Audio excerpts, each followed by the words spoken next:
Of the Community Development Committee of the Metropolitan Council. I'm joined by a quorum of the committee.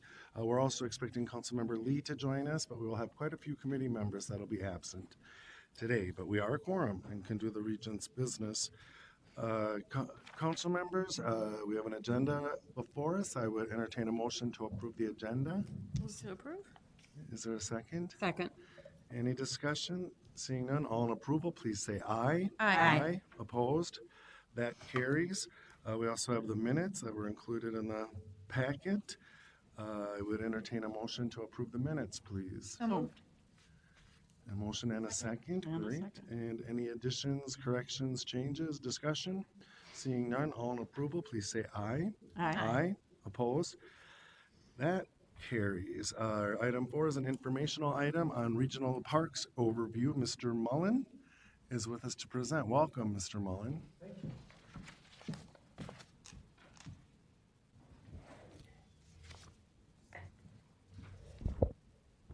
Good afternoon, Mr. Chair, committee members. I'm Emmett Mullen. I'm the manager of the Regional Parks Unit here at the Metropolitan Council.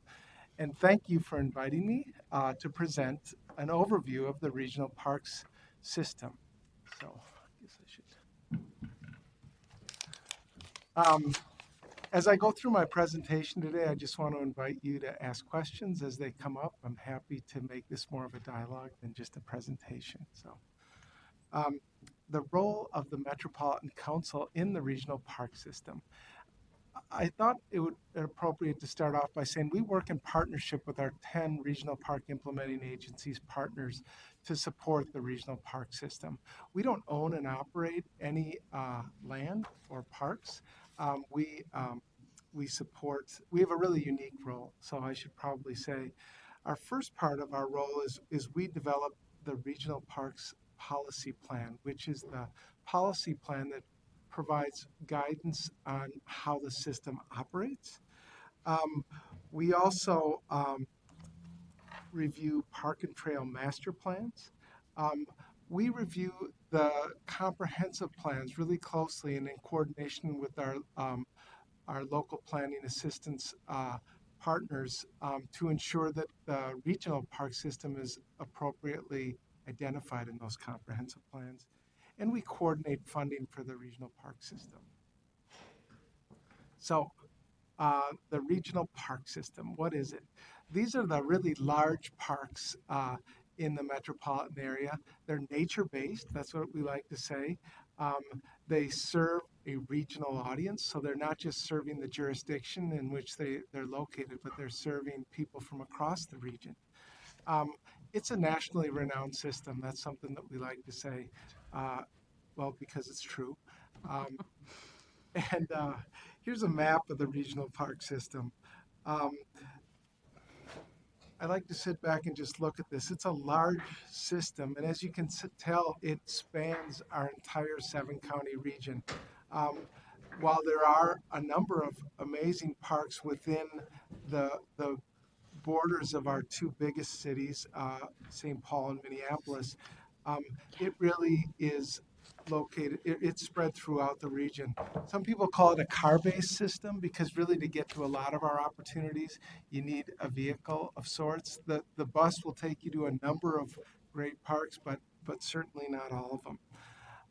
There are 44 regional parks. There are 12 park reserves. Park reserves are the really large parks of at least 1,000 acres. I think Elm Creek is over 5,000, so there's some really big parks too. We have 49 regional trails, which add up to almost 400 miles of trails. And there's special recreation features, such as the Como Park Zoo and Conservatory. The system protects about 54,500 acres of land, so it's a large one. I'm sorry. Question from Councilmember Atlas Ingebrigtsen. Would you mind sharing what the other, and if you can't right now, that's totally okay. This is not a test at all. Thank you. But could you mind sharing what the other 8 special or other 7 special recreation features are? Excellent test. Let me think.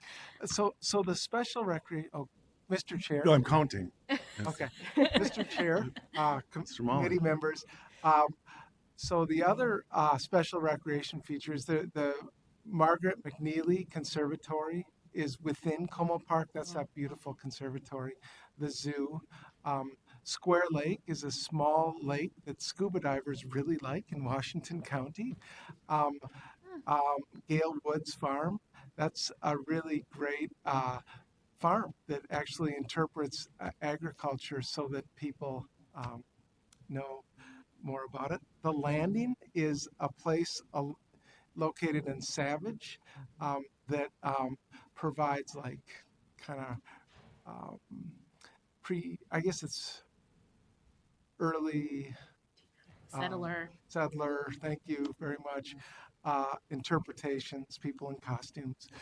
Um, okay, digging down, I have three more, and I will just report on that because you don't want to see me think out loud. It's not going to be pretty. Thank So, you. a great question. The thing that sort of unifies all those really disparate special recreation features is that they're all kind of unique unto themselves. Um, Nuremberg Gardens, yes, I'm up to six if I think more.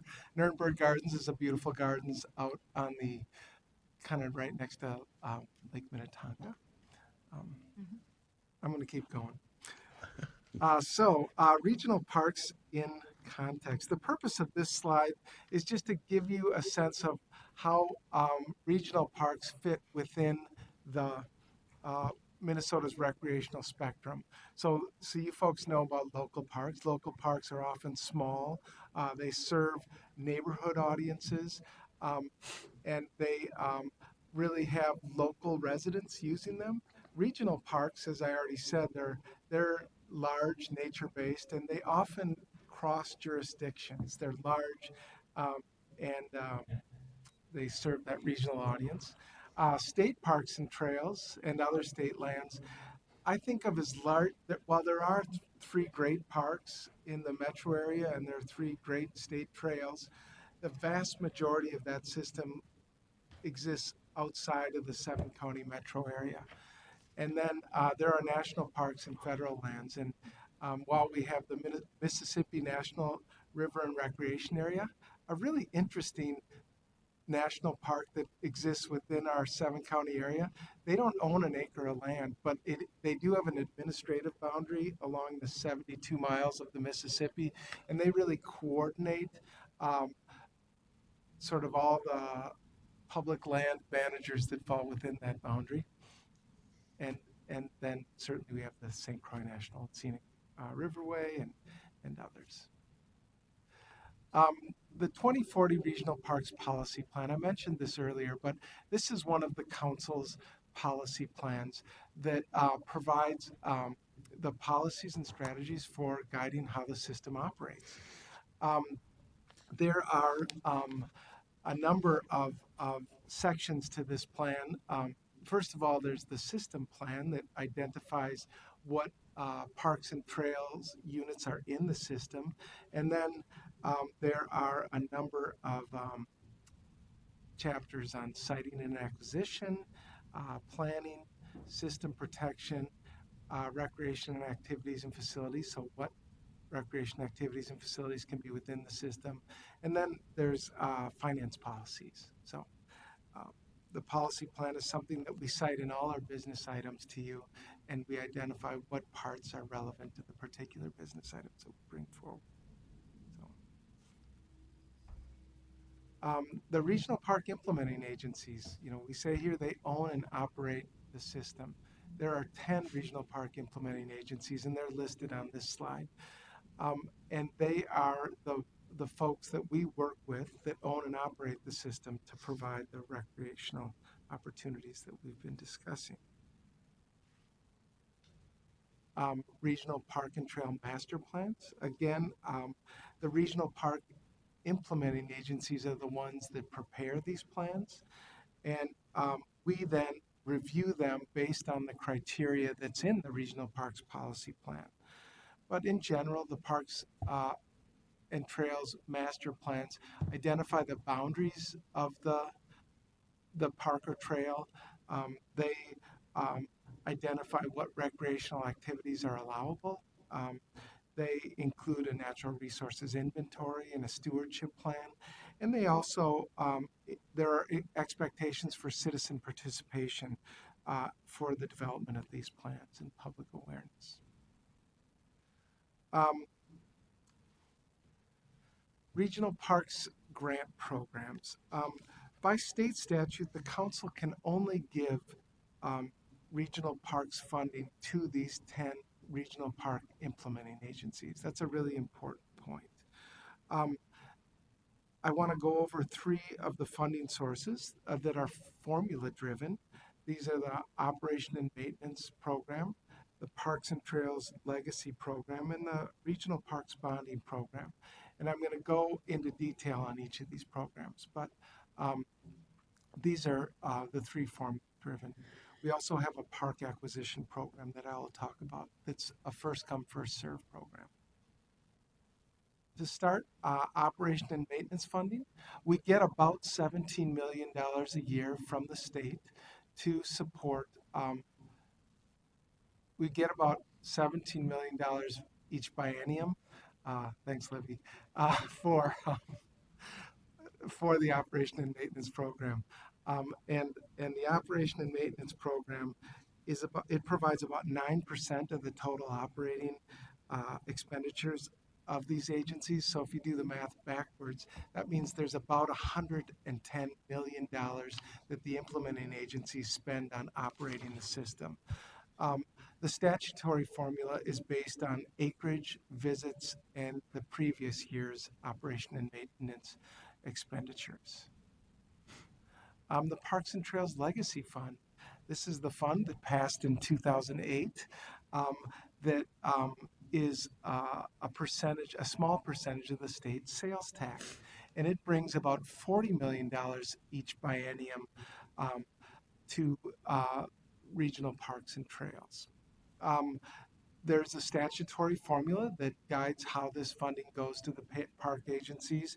It's based on non-local visits. That sounds weird, but let me just unpack that one for a second. Non-local visits, because that sort of underlies that this is a regional system. You're not just serving local users, you're serving the region. It's based on population and the previous year's operation and maintenance expenditures. 10% off the top of the Parks and Trails Legacy funds is dedicated in the Metro system to go to land acquisition. So that goes to that Park Acquisition Opportunity Fund program that I spoke of.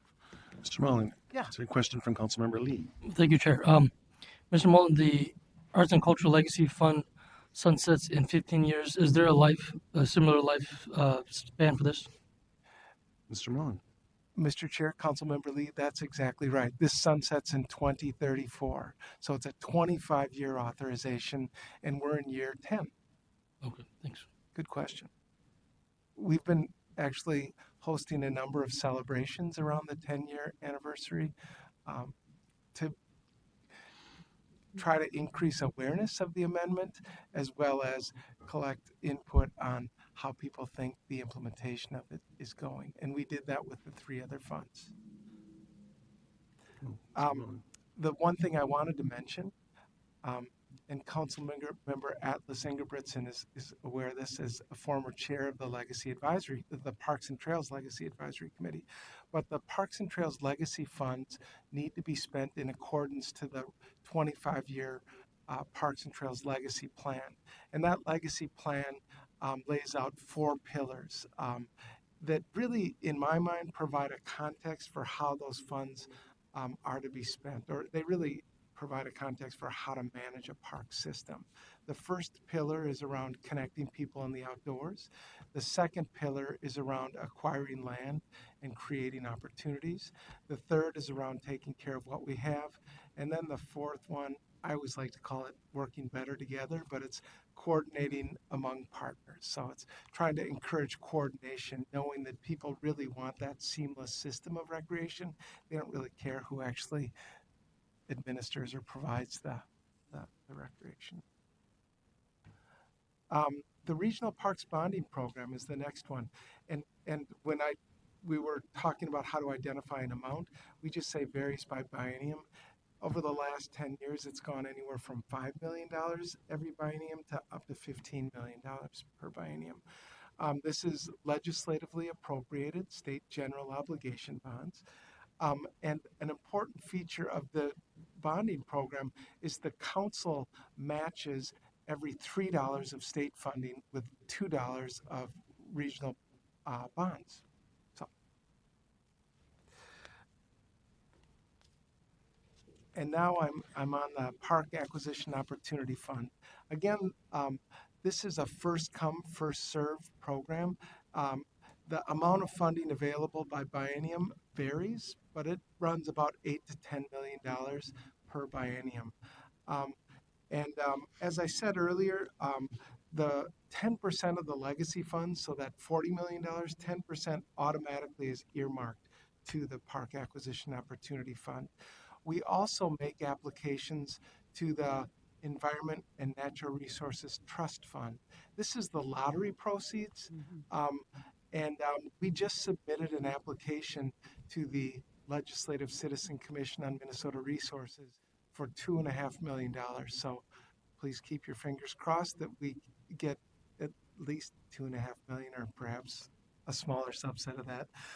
But that because we rely on that lottery funding to help support this program. Again, we match all legacy state funds, legacy and environment natural resources trust fund with council bonds on a $3 to $2 basis. This is first come, first serve. The properties that come forward have to be included in the Parker Trail Master Plan, but if it's there and it's a solid request, we fund. Each agency is eligible up to $1.7 million per fund. So for legacy funds and environment natural resources funds. And also I just want to make the point that the agencies put in at least 25% to match. We require it. Mr. Mullen, question from Councilmember Johnson. Thank you, Mr. Chair.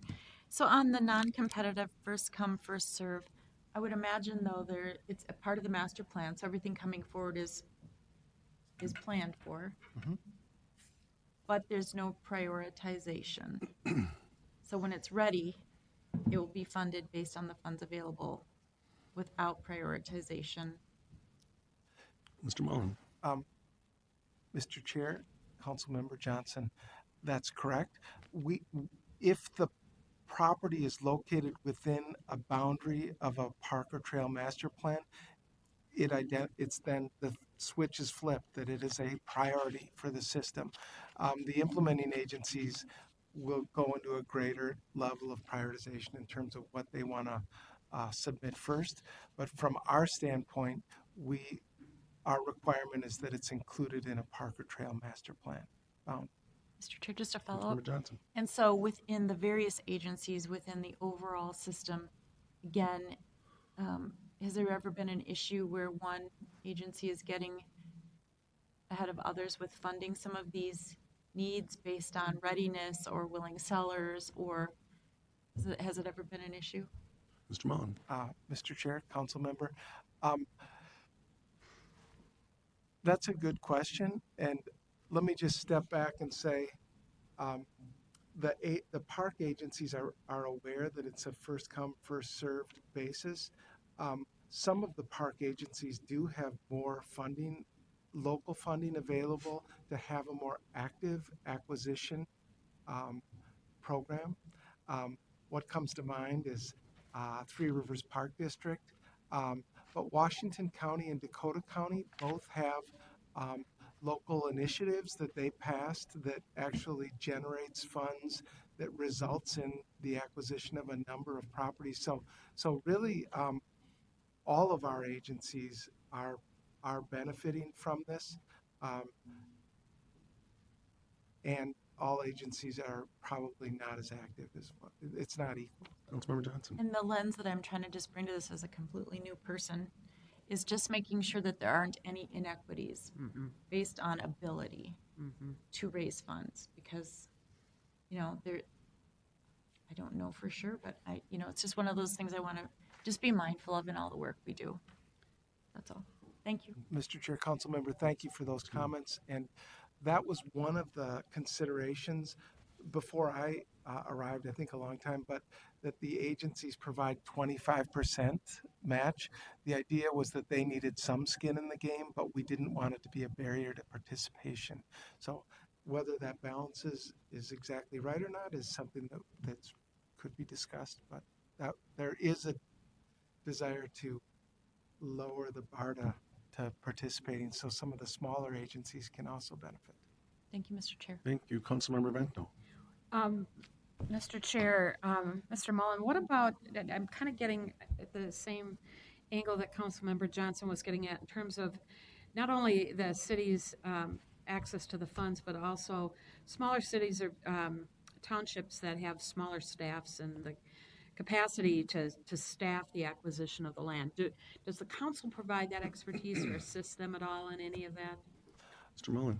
Mr. Chair, Councilmember Vento, only the implementing agencies come forward with the request for acquisition, and it is the implementing agencies that are responsible Okay. for funding those acquisitions. That said, the agencies all work with those local governments Got it. so that they are supportive. If there isn't local support for an acquisition, the park agencies don't go forward. Councilmember Atlas Ingebrigtsen. Thank you, Chair. I just would like to clarify, just for myself, because I think I heard you say this, but I want to make sure I didn't mishear. When we talk about equity work, we're talking about righting historical inequities. When we talk about equality, we're talking about making sure things are fairly shared. So is there a historic inequity in how smaller communities have received funding compared to larger implementing agencies or larger park facility groups? Mr. Mullen. Mr. Chair, Councilmember Atlas Ingebrigtsen, that's a great question. And I would guess that there are some historic inequities around where the system exists. I'm thinking of the map again, Mm-hmm. and I got to remember what slide I'm on, but I think I got that. And while the system is fairly well dispersed throughout the 7-county area, I have not done, or we have not done an analysis lately that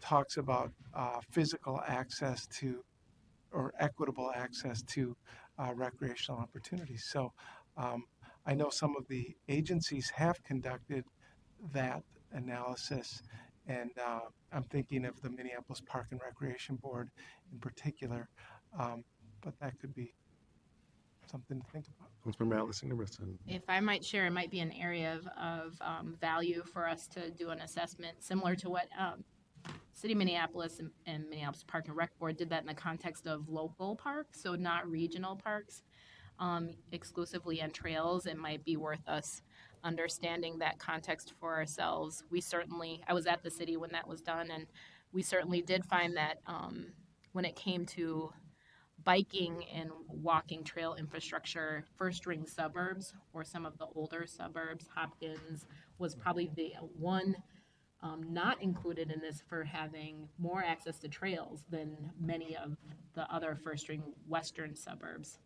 Brooklyn Park, Brooklyn Center, Crystal, Robbinsdale had a lot less. Edina had some challenges around just being able to put them in place, even when desired. So that would be a helpful thing to know about, I think, going forward to address issues of inequity. We need to know if they exist. Thank you.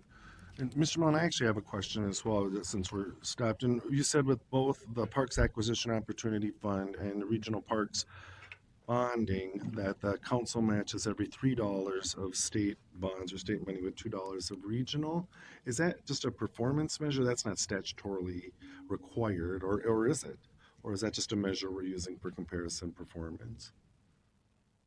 Mr. Chair, for the matching of the Parks and Trails Legacy or the Parks and Trails Legacy Fund for acquisitions, it's statutorily required.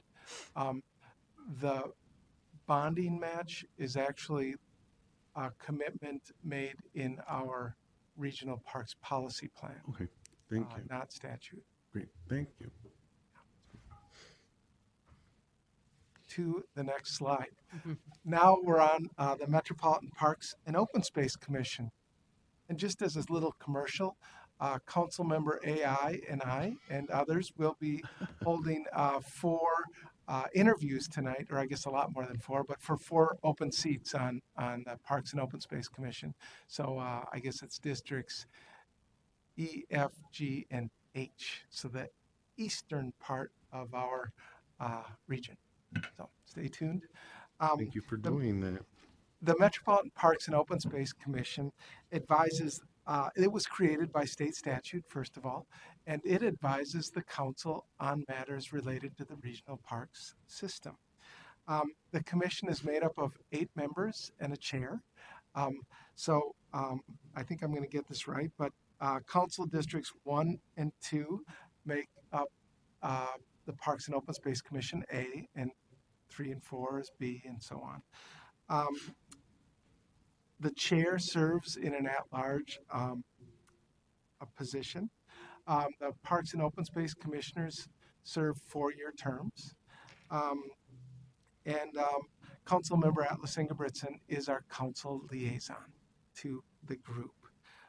Before that, Council Member Wolf served in that capacity. We meet the first Thursday of every month, and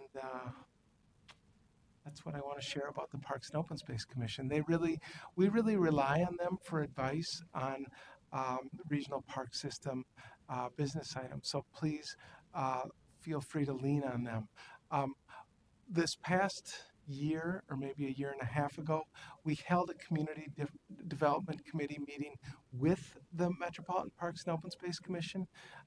Actually, we've done that a couple times. They really liked that, and it was a good forum for them to talk about policy matters that they were wrangling with. So that's something that maybe we can think about in the future. So again, the role of the Metropolitan Parks and Open Space Commission is to advise the council. I'm going back to those 3 statutory requirements now. They really provide advice on the regional parks policy plan development, the policies and strategies that are in that document. Also, what units are in the document, the system additions conversation that we're going to take up at the end of this year. They review park and trail master plans as well as you, and they review regional park system fund proposals. So that is our wheelhouse. So over 58 million visits in 2017. We are a much loved system.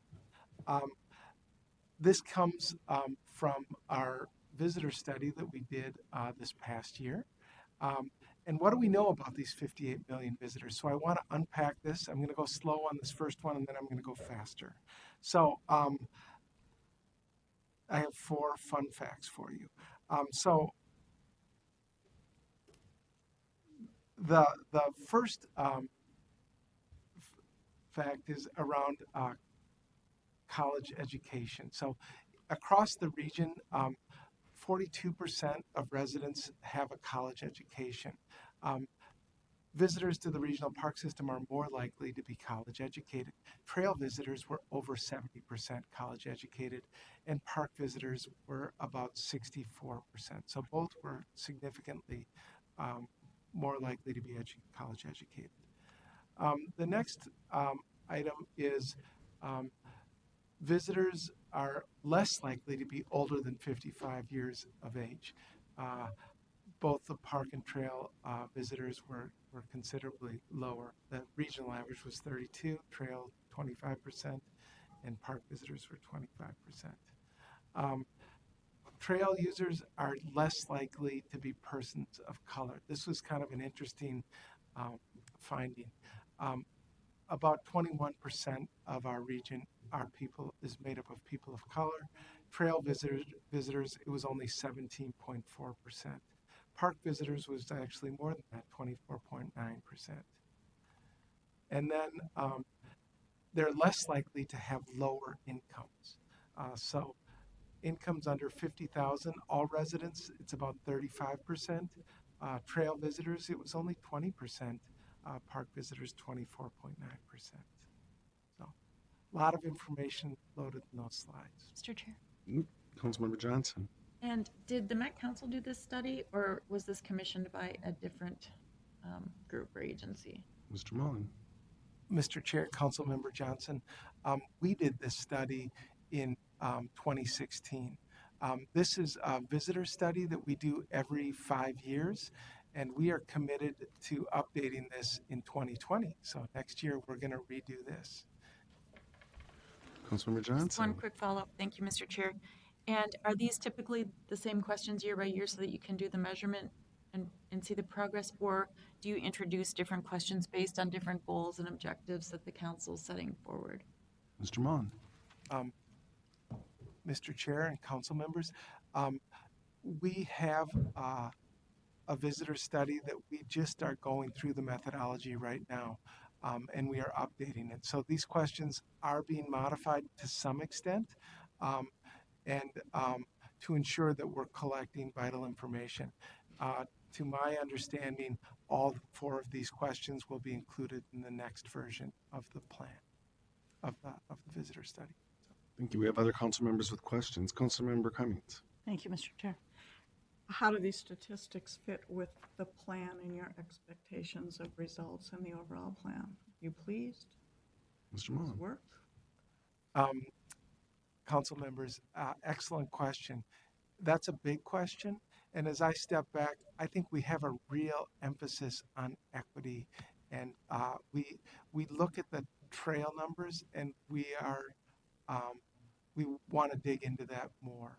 And I think there's a real desire to understand why that use is lower than the region as a whole.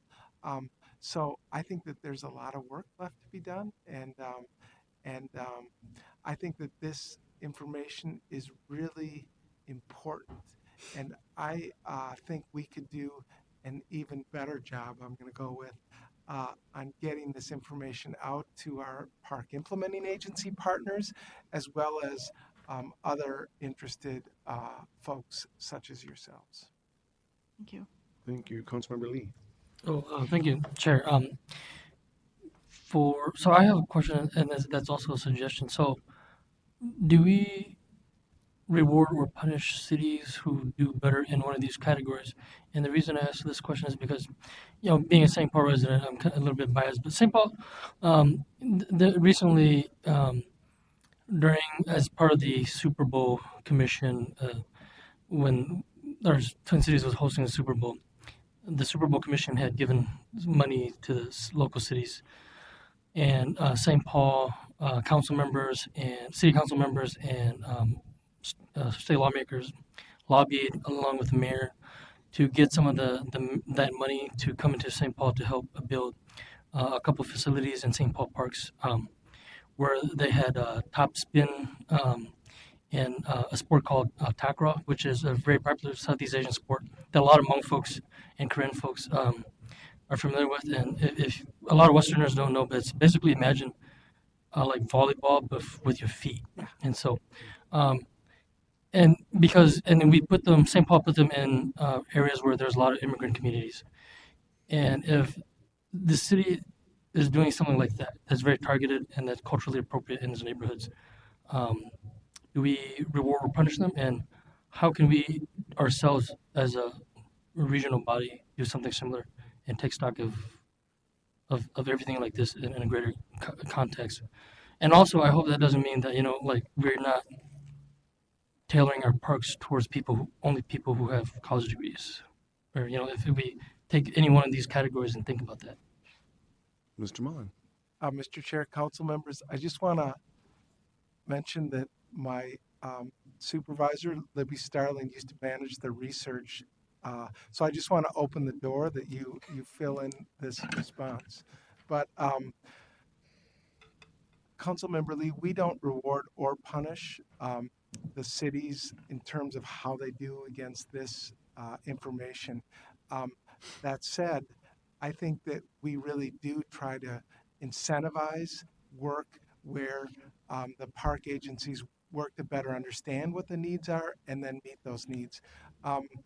In the most recent Parks Policy Plan update, we really worked hard on the recreation activities and facilities chapter to try to make sure that we kind of didn't lose our base activities. You know, some people think of the regional park system and they think of hiking, biking, picnicking, you know, just sort of those core activities.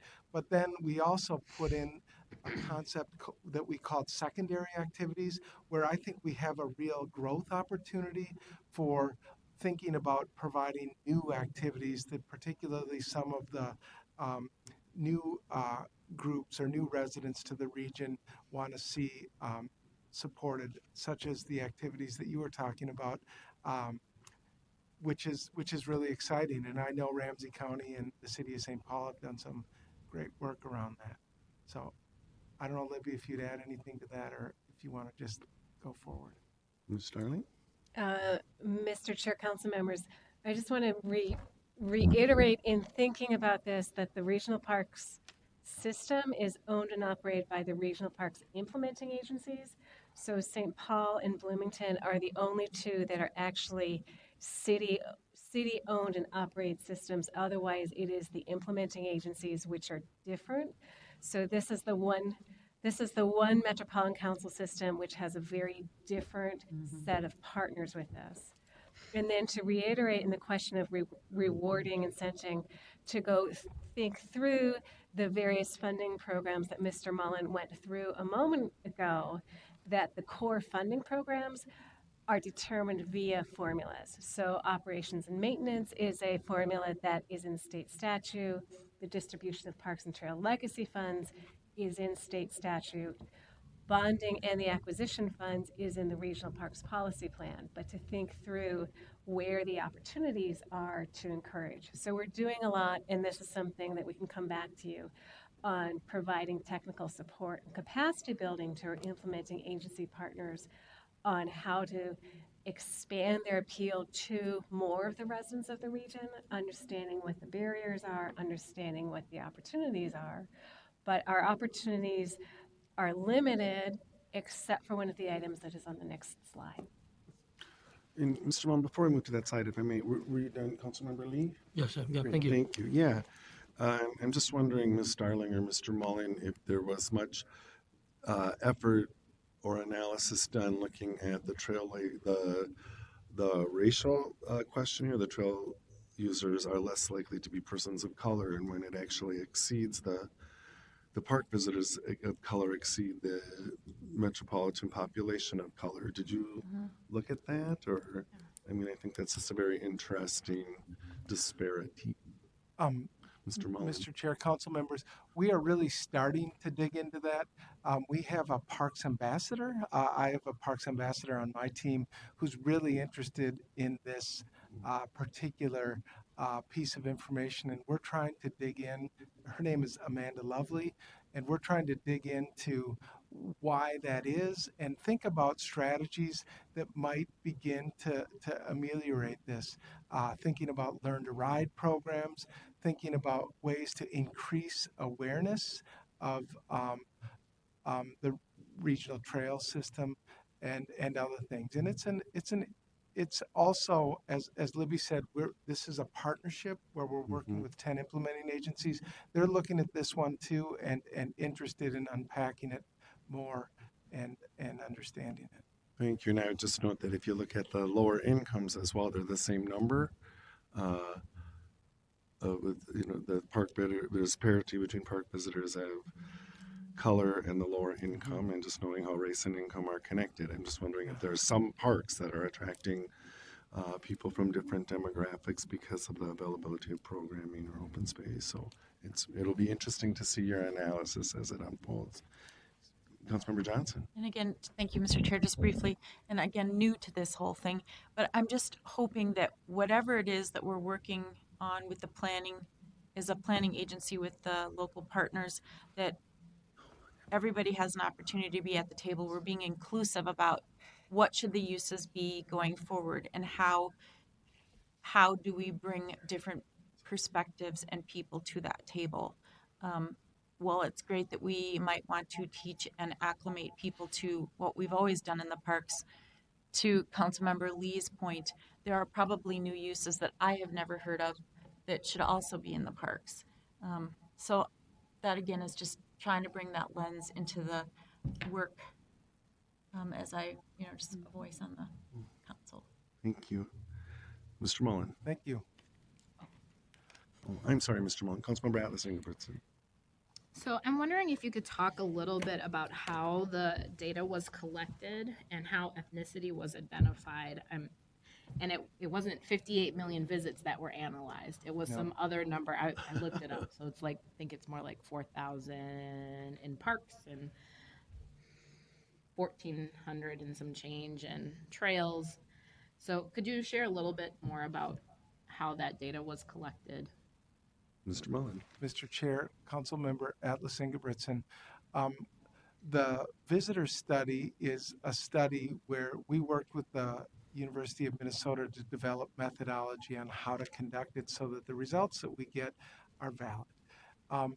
It's an intercept survey where we have people in the field with tablets, iPads, where they go through a series of questions with the people that they intercept. It's an 18-year-old and older study. We didn't ask for anyone younger than that. And the demographic information was self-identified. I want to just say that as we move to the 2020 methodology, one change that I know we made are we're gonna collect information from people that are 12 years old and older. So the idea that it's gonna be a little bit more expensive to do that possibly because we need to have two surveyors out at a time just for safety purposes and for.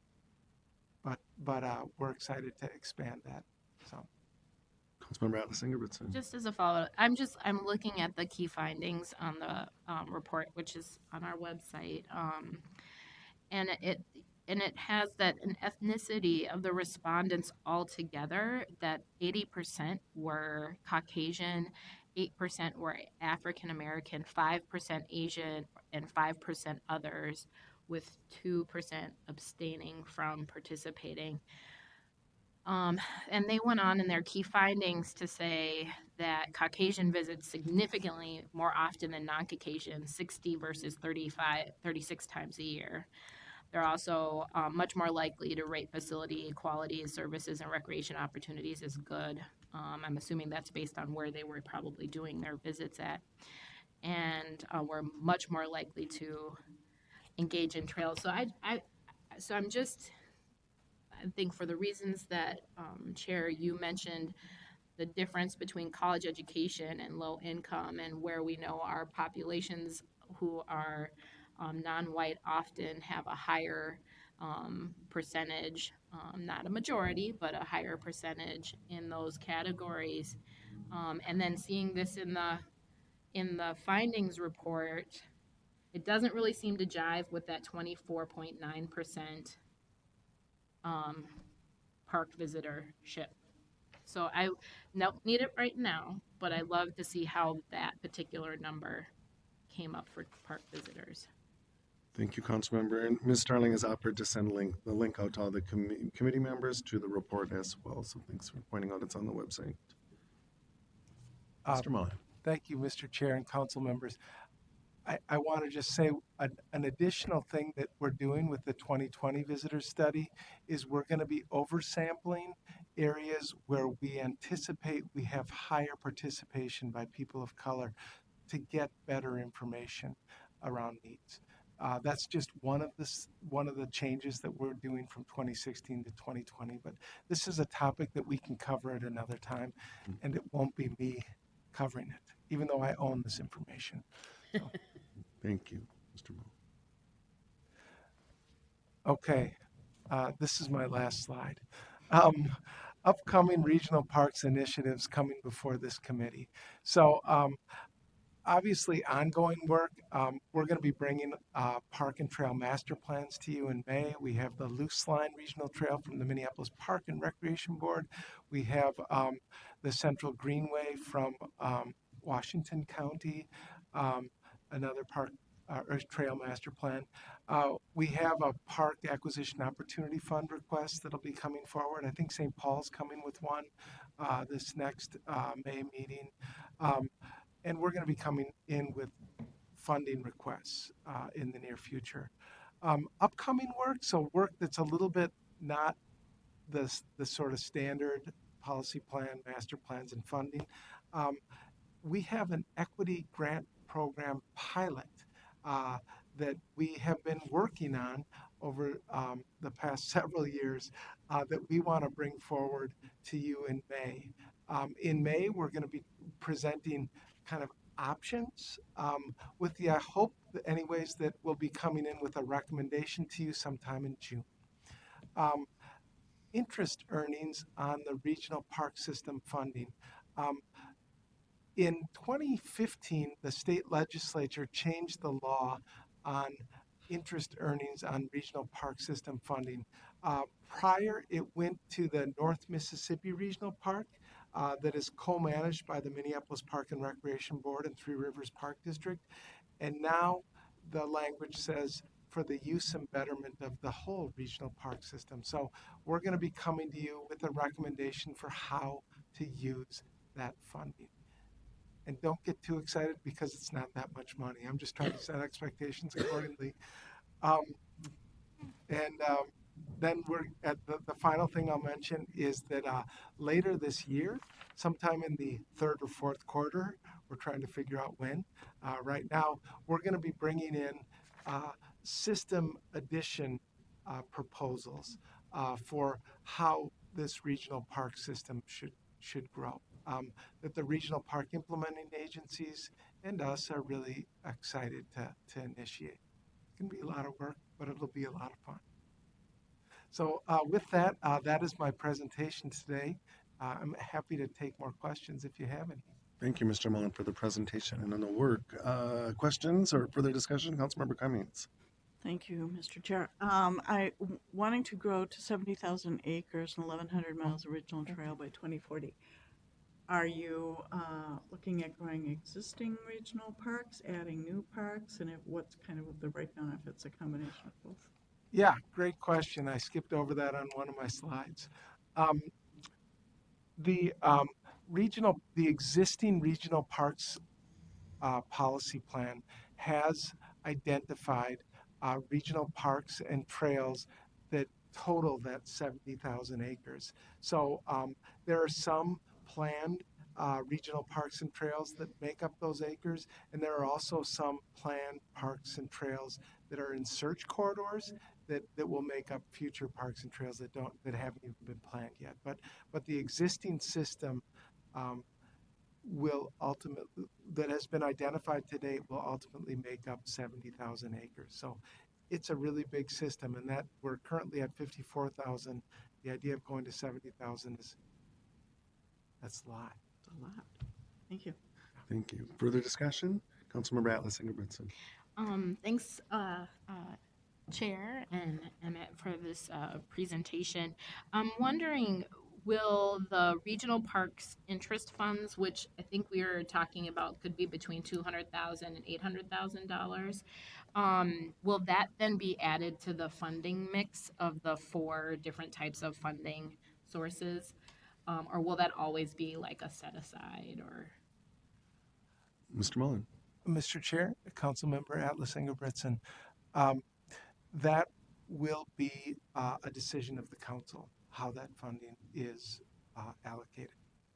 So that is a conversation that we will embark on in May with you. Thank you. Councilmember Johnson. And thank you, Mr. Chair. And again, those upcoming items, especially the pilot program and what we might do with the interest earnings, you said you'd be bringing forward recommendations. Who is the we, because I'm learning, who is the we that is going to look at that to put some ideas together? Who's around that table? Mr. Mullen. Mr. Chair and council members, The equity grant program um, was identified in 2015. It was actually something that came out of the 2014 research, and and the idea was we need a program that the council will fund, um, that will help address inequities or help advance the equitable use of the regional park system. And we have been um, in development of that. The regional parks unit has gone through a lot of transitions over the past few years, and we have not um, completed that work yet. We made a commitment in the 2018 Parks Policy Plan update to get this program designed and launched in 2019. So we will be doing that. To date, there have been a number of voices in this. I mean, the 2015 Regional Parks Policy Plan and the 2014 research did reach out to a number of different communities throughout the region. More recently, we've been to the Equity Advisory Committee 4 or 5 times to talk about this. We have talked with the regional park implementing agencies about this program, and there was limited outreach that was done during the Parks Policy Plan update that collected ideas for this to different visitors of the regional park system and other groups. Thank you. And Ms. Darling wanted to add something? Ms. Darling. Thank you, Mr. Chair.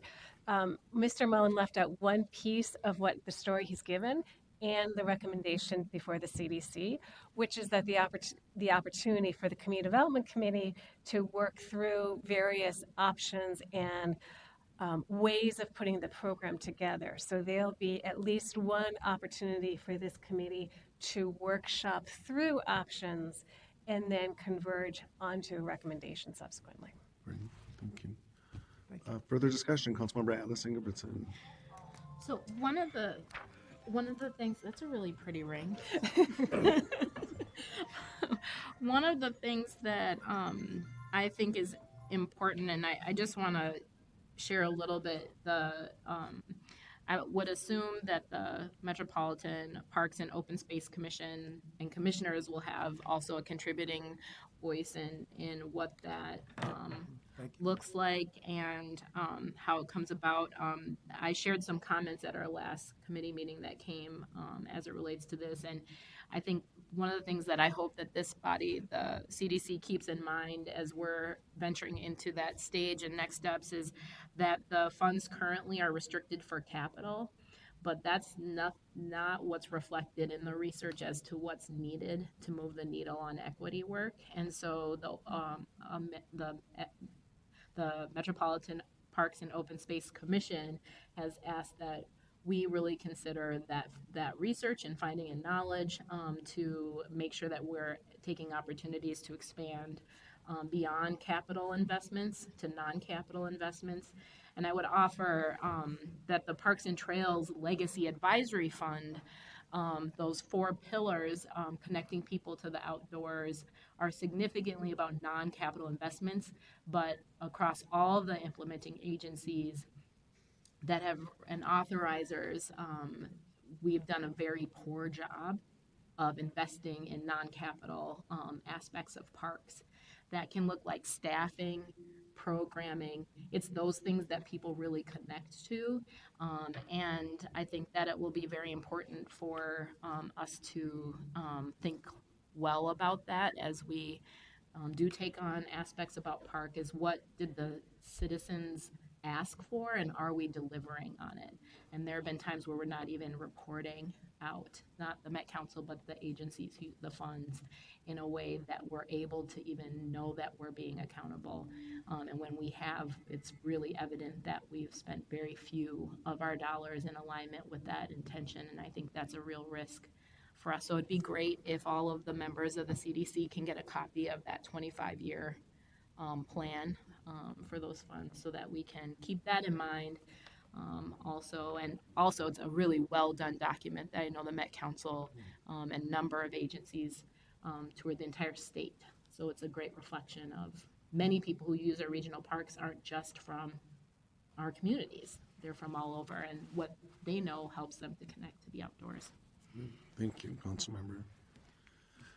Mr. Mullen, anything else? Thank you all for the opportunity, and I'll be seeing you. Yeah, thank you. Thanks to you and your staff for all of your work. Thanks for this report. And Councilmember Atlas Ingebrigtsen, thanks for being our liaison to the Metropolitan Parks and Open Space Commission. We're lucky to have you there. Thank you. So we'll move on to the business items on our agenda. The first is, and I'm going to need to borrow Libby's glasses here. Thank you. 2019-68, the grant project scope change to the Mississippi River Regional Trail to Lake Billisby. Is that the way you pronounce it? Thank you. In Dakota County, and Mr. Johnson is here to present this item. Mr. Johnson, thanks for being here.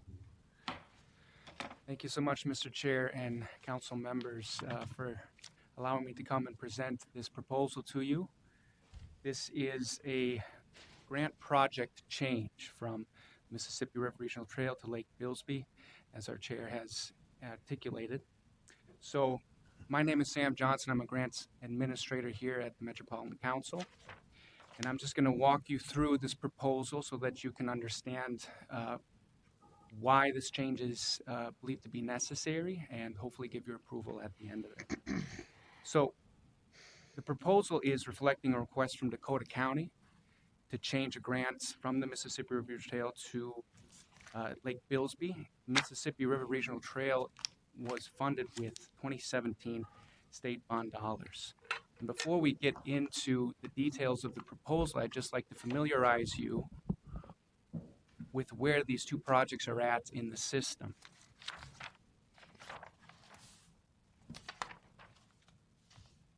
So the Mississippi River Regional Trail, as you can see in the center of the map there, runs along the Mississippi River from the border of St. Paul and Ramsey County, south through the cities of South St. Paul, Inver Grove Heights, Rosemont to the Spring Lake Park Reserve, and then onwards to the city of Hastings.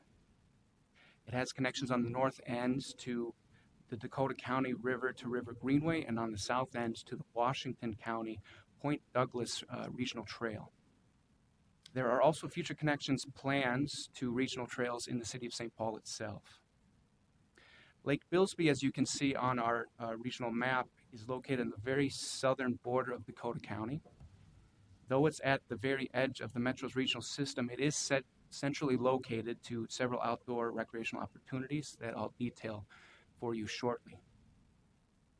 And before I move on, as you took the opportunity to ask questions in the middle of the presentation with Mr. Mullins, feel free to do so here as well.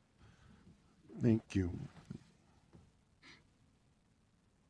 So to give you some background on the regional trail, in 2017, the state appropriated $5 million in state bonding to the council that we were to award to our 10 parks implementing agencies, as you learned from Mr. Mullins' presentation.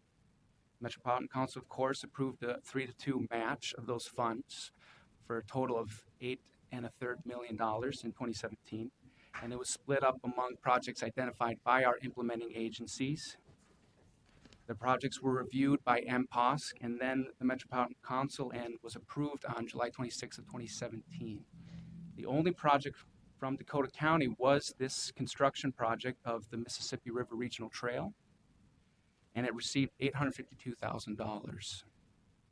The project was later renamed the Mississippi River Regional Trail Construction Rosemont, instead of articulating an east and west segment, so that they could do work on the entire segment that would connect a northern segment coming down through Inver Grove Heights with a southeastern segment coming through Spring Lake Park Reserve.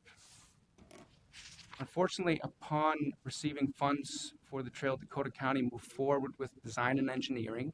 They spent their own funds doing that and found numerous complexities and delays with design and engineering of this trail. Because our grant is for the construction portion of the trail, they were not able to execute a grant agreement with us, which is necessary for them to receive funds from us. And without that grant agreement, we were slowly encroaching on the state's deadline for the funds to be spent. when Dakota County discovered that they would not be able to complete design and engineering in time for the funds to be spent through the approved agreements, they came to us asking for us to move these funds from this project to Lake Bilsby Regional Trail. Now, Lake Bilsby is way down there, so I'm going to talk through a little bit about why Lake Bilsby is in our system and what sort of amenities and features that it has, so that you can understand what this money is going towards. Mr. John, can I ask you, are you advancing slides? Because we haven't advanced. I apologize. That's all right. I think most of us are following on our iPads anyway, but there we go. Thank you. So if it helps at all with the previous slide there, you can see that it's just south of Spring Lake. Great, thank you. And then this next slide, it articulates on your left the Lake Bilsby region, and then on the right, of course, Dakota County and all of the parks and trails available within Dakota County itself. So looking at that map on the right, you'll see that Lake Bilsby is located on the edge of the metro system. It is a central connector, however, for several existing and planned regional trails and well-known outdoor recreational facilities and opportunities. So Lake Bilsby itself is a 1,300-acre reservoir of the Cannon River. The Milltown State Trail connects Lake Bilsby to the city of Cannon Falls, and the Cannon Valley Trail, which connects it to the city of Red Wing as well. Along these trails, Lake Bilsby connects with the Miceville Ravine Park Reserve, the Cannon River Turtle Preserve, and then downtown Red Wing. To the west, there's plans to extend this state trail, the Milltown State Trail, to Northfield, and then also beyond that, the Cannon River Wilderness area to the southwest of Northfield. Dakota County has plans to connect Lake Bilsby Regional Park to our regional trail system through the planned Chub Creek Greenway, which comes from Farmington and then down through southern Dakota County there. Also, Chub Creek connects with several other recreational opportunities: Chub Lake Wildlife Management Area, the Whitetail Woods Regional Park, Vermilion Highlands Wildlife Management Area, and then other regional trails such as Lake Marion Greenway, North Creek Greenway, and Vermilion Highlands Greenway. And if you can imagine, these are primarily serving South Metro communities such as Lakeville and Farmington and Rosemont, etc.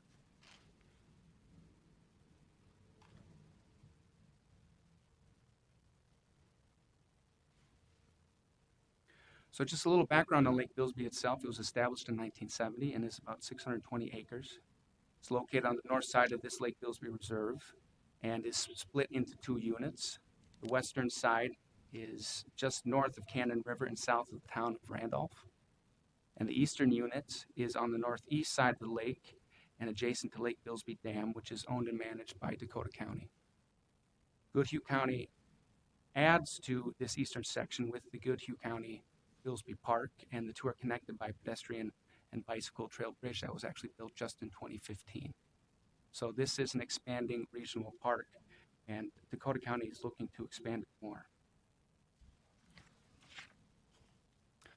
So to introduce the Lake Bilsby proposal, what they've come to us to ask that we do is take this $852,000 in construction funds for the Mississippi River Regional Trail and use those funds towards improvements at Lake Bilsby Regional Park. The project description that they provided to us is for a few different activities in the regional park, construction and construction administration primarily, or things like increasing access to Lake Bilsby and the Cannon River, to restore and renaturalize the park with trees and native perennials, to provide trail and small gathering spaces on Echo Point, which, if you can see on that eastern section, juts out into the reservoir, to improve the layouts and the capacity of the picnic ground, and for other master plan approved improvements. When we asked Dakota County about those master plan improvements, they mentioned projects that would improve access to the western unit of the park and also other natural resource improvements. Mr. Chair. Councilmember Lee. Thank you, Mr. Chair. You said this lake was made in the 70s. Does that mean it's a human-made lake? And if so, why did we dam the place? Are we making electricity off this place? Mr. Johnson. Mr. Chair, council member, I'm not aware if the dam has a capacity to create electricity. I do know that it Mr. is. Mullen's running up behind you, just so you know, Mr. Johnson. You can't see him, but we can. Thank you. Mr. Mullen. Mr. Chair, council members, this is a flowage, so there's a dam, and there it isn't an energy generating dam, and yet it is it's a great resource for swimming and particularly boating, and for Dakota County. The one interesting fun fact that Sam could have talked about probably quite a bit is the master plan was done jointly with Goodhue County outside of the metro area. They coordinated across to ensure that there will be recreation opportunities for not just the metropolitan region, but also for greater Minnesota. So I thought that was great. Sorry, Sam. Thank you. Thank you. So the boundary that we saw on an earlier slide that kind of went through the middle of the lake, that's the counties. Precisely. Thank you. Thanks. Mr. Chair. Councilmember Lee. Oh, I'm done. Thank you. Councilmember Johnson. Just briefly, is there flood control as part of this at all? Is that the purpose of the reservoir? I mean, I'm not aware what, Mr. Chair, Yeah, Mr. Johnson. Councilperson Johnson, I'm not aware of the original intention of the reservoir. My understanding is because this was along this historic mill corridor that it might have been a long-standing reservoir because of the milling industry that was in existence of the area. Did you want to add something, Mr. Mullen? or- No, thank you. All right. I'll just stay here in case I can All help. right, thank you. Mr. Johnson. Thank you, Mr. Chair.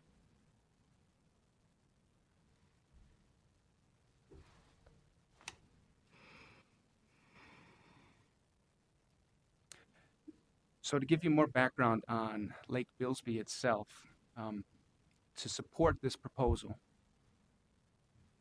when considering this new project scope that they've put forth about improvements in Lake Billsby Regional Park, that project scope and all of the bullets articulating their activities actually come directly from the Lake Billsby Regional Park Master Plan. The master plan was reviewed by MPOSC and the Metropolitan Council and approved last year, May 23rd, 2018. So it's fairly recent that they have looked at this park and decided what sorts of improvements would encourage more people to use this park and widen the appeal of the park to regional visitors. In that plan, they estimated almost $11 million in improvements between the eastern and western portions of the park. And since that master plan has been approved, the county has dedicated $2.57 million for design and engineering of these improvements. And the Metropolitan Council has reviewed and approved over $1.2 million in legacy funds appropriations just last year. So between the two of those, we are moving towards that $11 million in estimated costs to implement all of these improvements. Other monies that will be considered are the $852,000 that we are considering currently. And then also you will see $425,000 shortly as part of the state bonding funds that were approved in March and coming through Metropolitan Council to be considered, I believe, in the first quarter. So very shortly.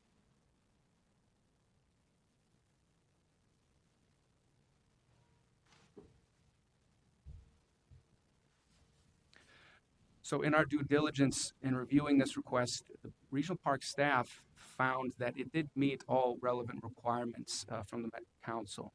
It is consistent with our 2040 Regional Parks Policy Plan. It is consistent with the council-approved master plan for Lake Billsby, just approved last year. I did want to note that that plan included an equity toolkit, which we asked Dakota County to articulate what sort of outreach they did to inform what improvements would be made in the park. Also, Dakota County has done their part by reallocating the funds in their 2019 capital improvement plan. And then also the Dakota County Board has given formal formal approval of these changes of funding. Lastly, the Mississippi River Regional Trail, because they were not able to execute that grant agreement, it leaves us free to move those monies as per our policies and Dakota County support. So because of that,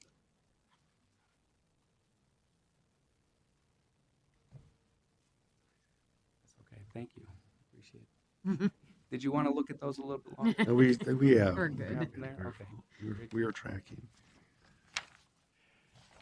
So our proposed action, and we hope that you support, is that we approve this grant project scope change for Dakota County to modify the project from Mississippi River Regional Trail to construction of improvements at Lake Billsby Regional Park. Thank you so much for your consideration. Thank you, Mr. Johnson, for the report and for the work on this. Any questions from committee members? Councilmember Vento, then Councilmember Lee.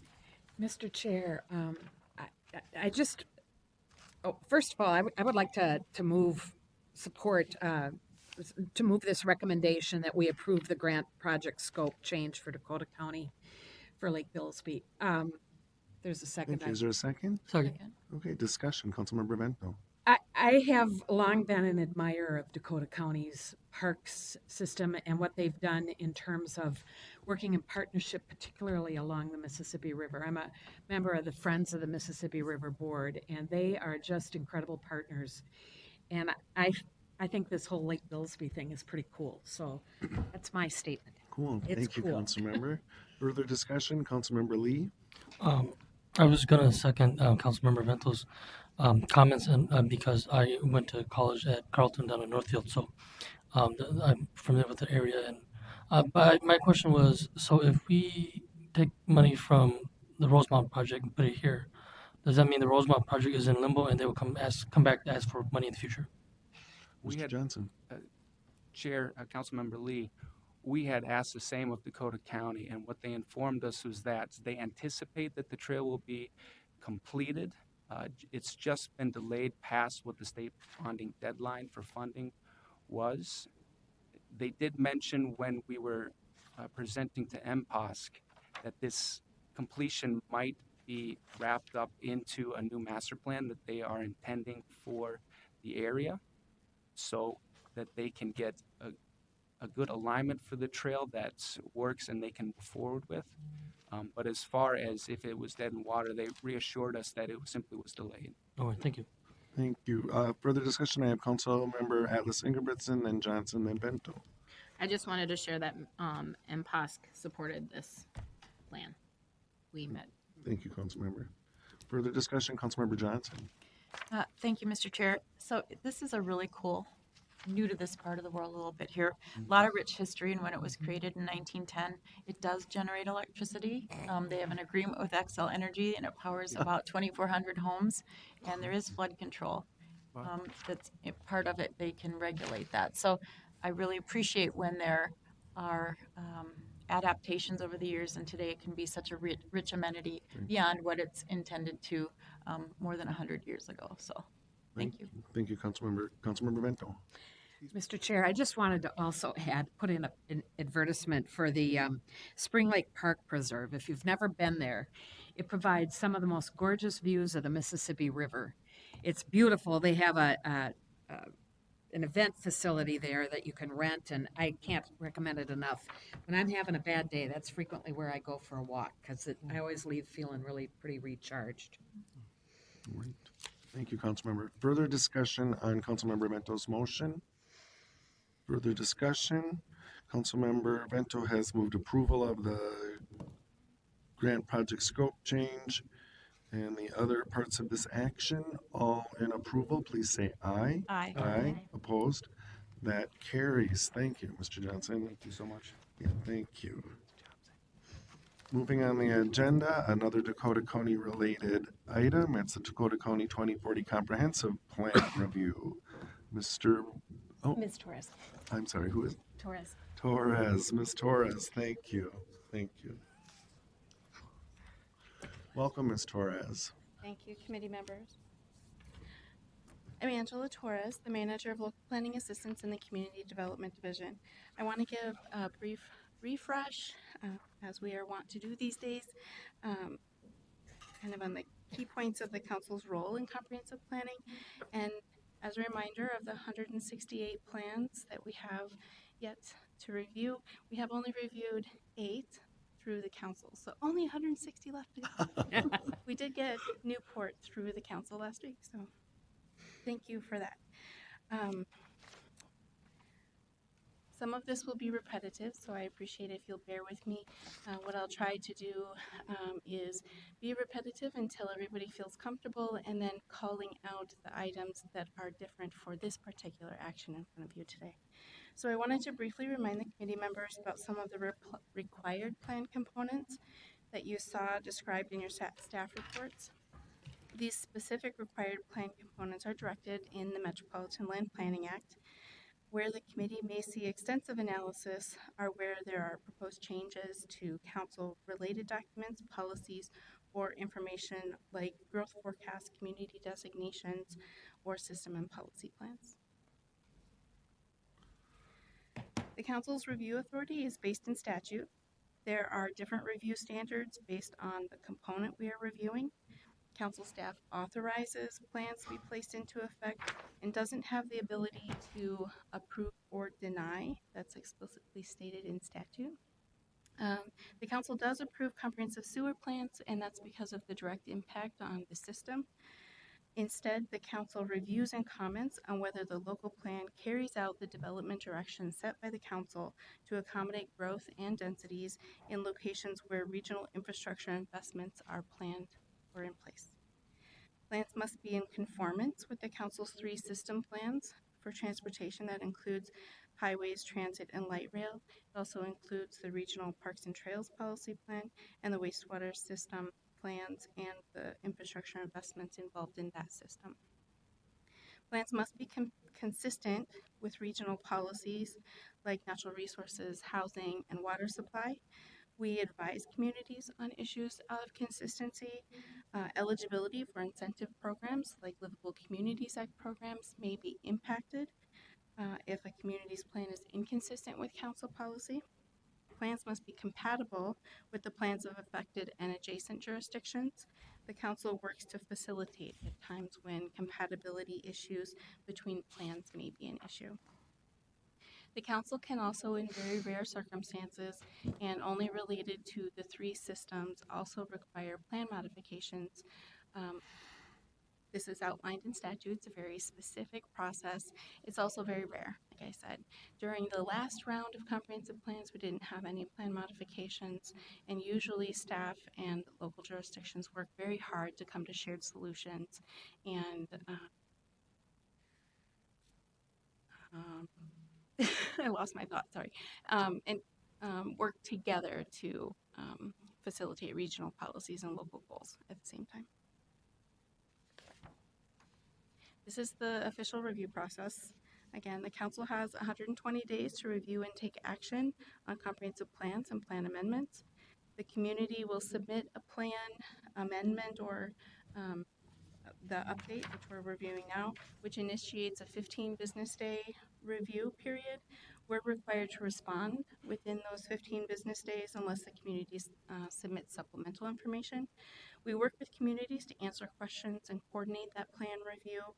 Once the plan is determined to be complete for review from the date of submittal, council staff work to prepare staff reports that can take up to 10 days, and there are varying levels of review of those staff reports. And then we prepare to present to the various committees.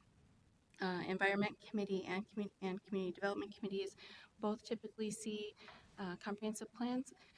Environment Committee will only review plans that have a comprehensive sewer plan component, so only communities that have wastewater services, which you will see today. Dakota County does not. This is general timeline. I wanted to state that again. Newport, you might remember, did go to Environment Committee prior to coming to the Community Development Committee, and sometimes that is switched. We do try and come to Community Development Committee first, but sometimes within those 120 days, those committee meetings can switch. So then this is the schedule for the Dakota County comprehensive plan review, um, the CDC will make recommendations to the council to authorize the community or the county to place its 2040 comprehensive plan into effect. We may also advise revisions for items like forecasts or community designations. Community designations was one of those things in Newport Plan, if you remember that. And we'd also advise the community or the county to address other comments in the staff report around housing or water supply planning or any of the various other policies that the council has. Following the council's final action on the plan, the county will need to make any changes and adopt that final plan locally. They have to do that by supermajority, and they would resubmit the final plan and resolution to the council. So as I mentioned, there are things that are different with the different reviews that we do. You might have noticed that Dakota County didn't go through the Environment Committee like the City of Newport did. The county governments have different planning authority, and thus then they have different comp plan requirements as well. Only plans that have a comp sewer plan have to go in front of the Environment Committee. The county's not responsible for planning for wastewater services. Those responsibilities lie within the local jurisdictions. Land use authority is generally the responsibility of local governments within the county as well. This applies to all of the cities in the region. However, statute does allow townships to cede their land use planning authority to the county. And that is the case in Carver County, where all of the townships within Carver County rely on the county to do their land use planning. All of the townships within Scott County, with the exception of Credit River Township, which has recently asked for their land use authority back. The other townships in the county rely on the county to do their planning. All other townships in the region are locally responsible for their own land use planning, so the Dakota County plan also didn't include future land use plans for review, which is appropriate. Counties are responsible for transportation planning and park planning. As you know from recent presentations today, Dakota County is one of the 10 implementing agencies, and so they're responsible for doing regional park planning. The county's plans still must be consistent with the other policies you'll just see described in the staff report, but I'm happy to take any questions. Thank you, Mr. Harris. Question from Councilmember Lee. Yeah, thank you, Chair. So if a township or jurisdiction asks for their planning authority back, do you just give it to them, or what's the appeal process? Ms. Torres. Thank you, Chair and Council Member. That is a relationship between the county and the local jurisdiction. Typically, the counties don't hold on to that. If the township requests for that authority back, they do an agreement, and that is the case in Credit River Township. Well, thank you. Thank you. Ms. Torres. Any other questions on this portion of the presentation? No questions. Thank you, Ms. Torres. So once again, I would normally take a moment and introduce my cohort, the principal reviewer and sector representative, Patrick Boylan, for his part in the comprehensive plan review. He's absent. He really does exist. But he's at the National American Planning Association conference and not able to be here today. I would like to recognize that Dakota County staff Mary Jackson is here in the audience with us today. Patrick asked me to share his thanks with county staff for all of their hard work and collaboration over the last 3 years on the plan. They've truly been a pleasure to work with, and he's looking forward to working with Mary and the other Dakota County staff as they work towards implementing the county plan. Thank you. This map shows the regional systems for the county. I-494, I-35V, and I-35W are shown along with US 52 and US 61, State Highway 77, Cedar, and 55, County Road 42, US Highway 61, regional interceptors and meter stations, planned extension of BRT Transit Way, the red line along Highway 77, and Highway 35W for the orange line BRT. Regional parks include Whitetail Woods, Lebanon Hills, Lake Billisby, as you heard earlier, and others. Regional trails cross the county as well. And then this map shows the community designations in the county. As you can see, the county has every category of both urban and rural designations. First-ring suburbs near Ramsey County and City of St. Paul are designated as urban center. Second-ring communities along the Minnesota River are considered urban and suburban. Third and fourth-ring communities have designations of suburban edge and emerging suburban edge. A few of the small standalone communities are either rural center, diversified rural, or rural residential, and the large remainder of the county is agricultural designation. Between 2020 and 2040, the council forecasts that Dakota County will grow by more than 78,000 in population, representing 33,710 households, and see an increase of 32,770 jobs. With review of the plan, the Dakota County plan conforms to system plans, is consistent with council policies, and the plan is compatible with the plans of adjacent communities and affected jurisdictions. In the staff report, the committee is asked to consider the following actions for the Metropolitan Council. Authorize Dakota County to place its 2040 comprehensive plan into effect, and advise the county to adopt the Mississippi River Corridor critical area component of their 2040 comprehensive plan within 60 days after receiving final approval from the DNR, and submit a copy of that final adopted plan and evidence of adoption to the DNR Council and National Park Service within 10 days after the adoption. With that, I'd be happy to take any questions. Thank you, Ms. Torres. Questions on that report? Any questions? Seeing none, thank you for the report. Thanks for stepping in and pitching, and thanks for you and your team for the work on this. Also, Ms. Jackson, thank you for being here today from Dakota County as well. It's good to hear how positive the working relationship is. I would entertain a motion to approve this item. So moved. Is there a second? Second. Thank you. Any discussion on the motion? Further discussion? Councilmember Atlas Ingebrigtsen. I just noticed when I came in today, there was a sign-in sheet by the door, but I didn't recognize that we have any time, and I just want to make sure that we didn't miss anyone who might have come to speak as it relates to this Sure. item or something else.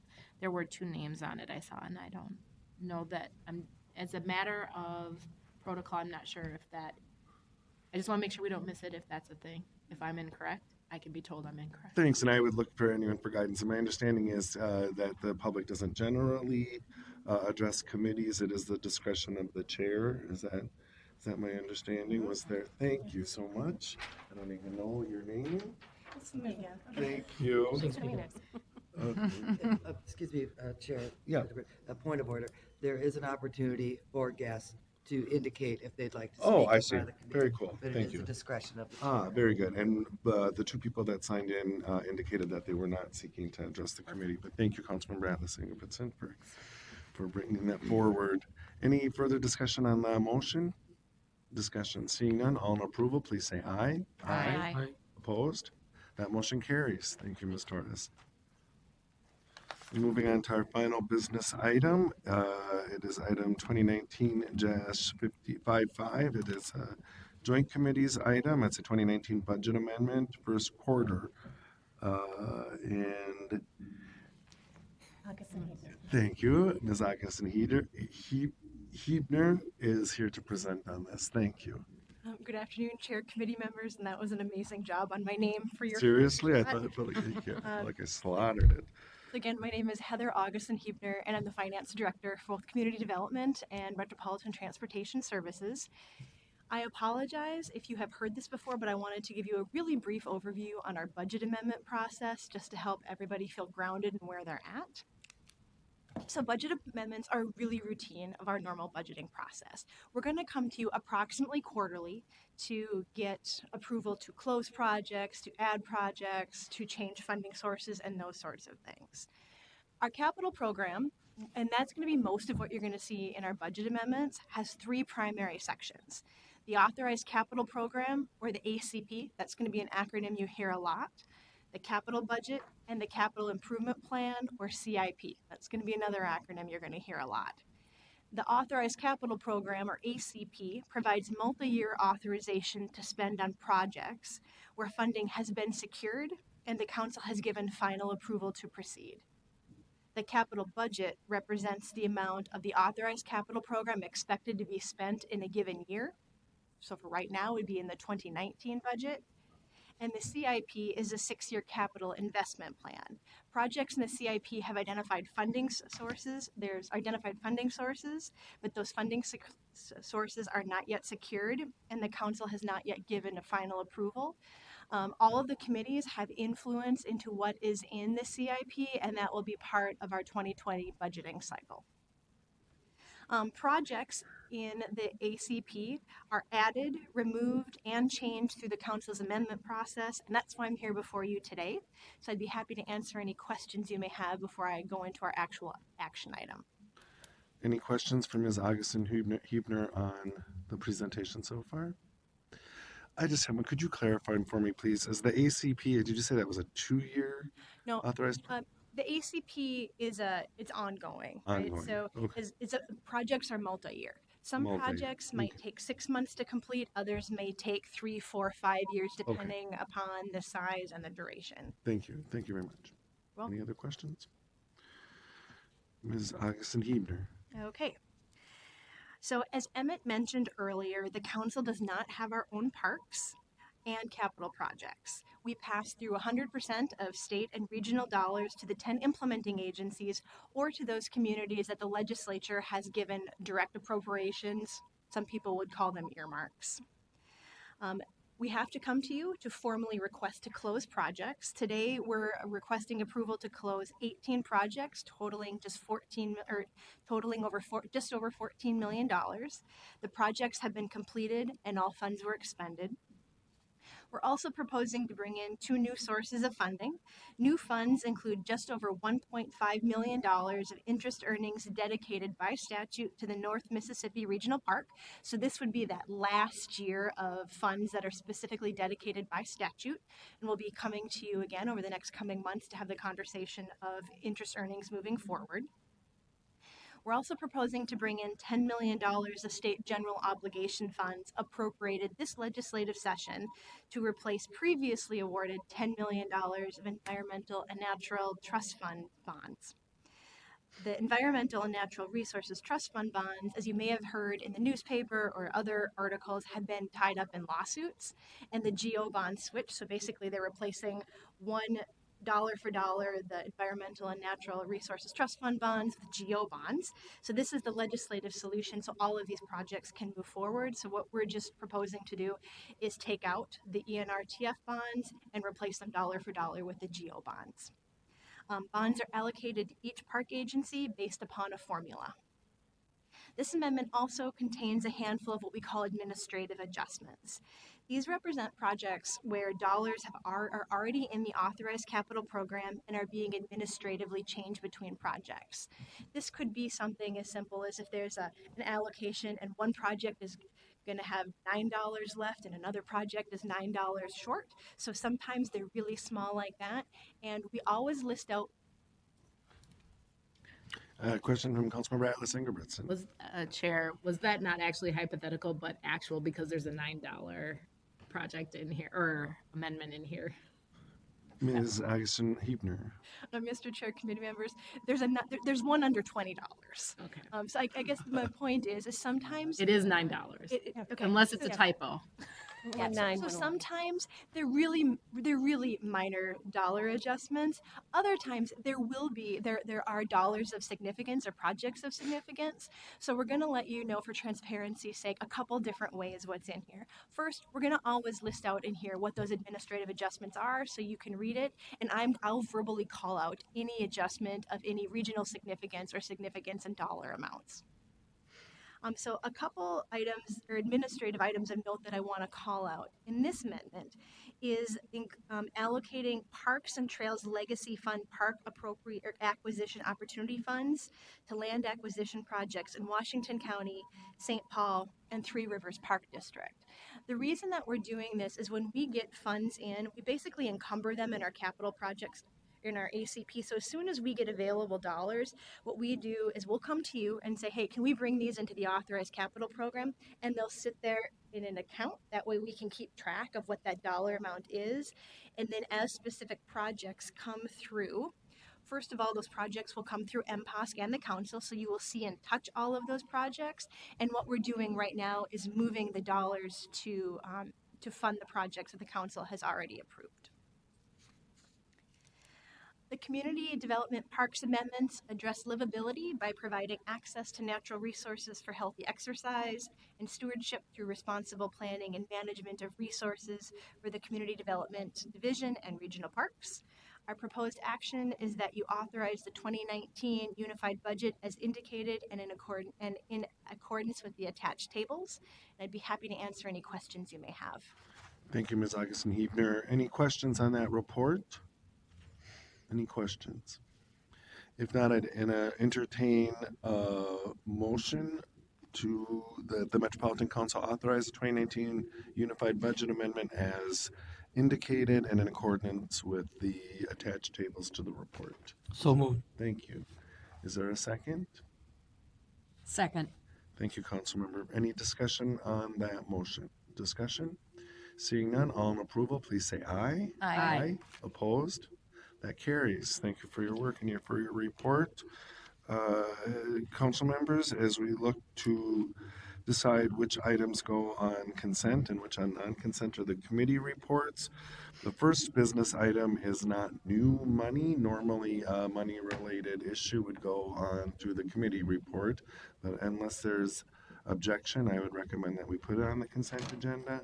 Since it's consent, fine, cool. That will go on the consent agenda. The other two, I think, as a matter of course, and Ms. Starling, please correct me if I'm wrong here, would go on the committee report, the non-consent agenda. Correct? This is a matter of course. Thank you. So we'll move those forward. Any other items of business to come before the committee? Councilmember Atlas Ingebrigtsen. I would just ask that will the presentation accompany the non-consent agenda items to the full committee for review? Like, is that made available to the full council? Mr. Chair, Councilmember Atlas Ingebrigtsen, the presentations generally do not come forward, but they remain available on the website so that other council members can look at today's agenda and see the presentations. And Councilmember Atlas Ingebrigtsen, if any committee member has any concerns or objections to putting it on the consent agenda, I'm happy to move it. I don't have any concerns. I would just ask that we verify that the data is congruent between the report and that first slide on page 4, as we talked about, and if it is found that that data needs to be adjusted to be differently, that is updated in whatever the slides live going forward for review. And Ms. Starling's giving us her assurance that that'll happen. Great. So, cool. Thank you. I would then entertain a motion for adjournment. Oh, I'm sorry, Ms. Starling. Thank you, Mr. Chair. I just wanted to give you some heads up as committee members. As staff, we've been laying out what the future agendas will be, and we want to give you a heads up that starting in May and very much into June and July, there'll be a number of opportunities to start talking about the 2020 budget now. And as we're looking at the number of comprehensive plans that are complete and ready to go through. So we want to give you some heads up that there are going to be rich and full committee meetings coming up over the next few months. So be prepared, and also to remind you that as you have questions, as you're reviewing materials ahead of time, please reach out to staff if we can provide you background information before coming into your committee. Thank you. Councilmember Bento. Mr. Chair, Ms. Starling, does that mean that we're going to have longer meetings?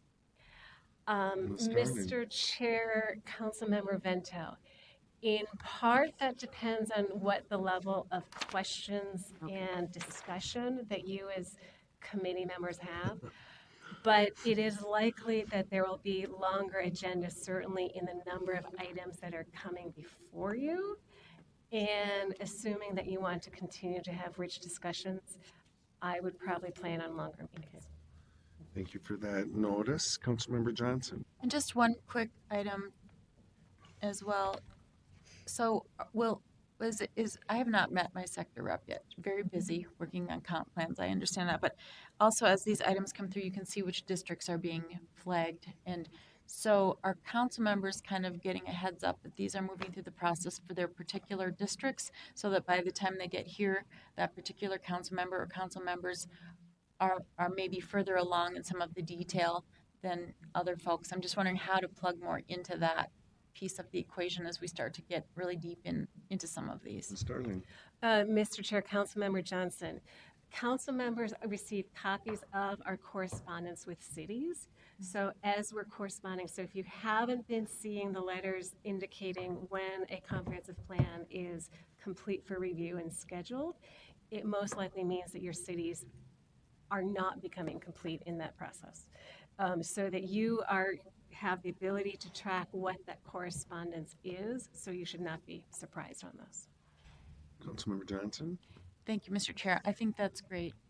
My concern is that some of the emails just get lost, and I just have to figure out either with the spreadsheets that we get where all of them are coming in, and then just somehow I will sort mine out and then make sure I'm matching up the emails coming in with the fear of the email disappearing in 60 days, which is not how it was in city government. So, I have to organizationally figure this out. I'm new, so I'll get there.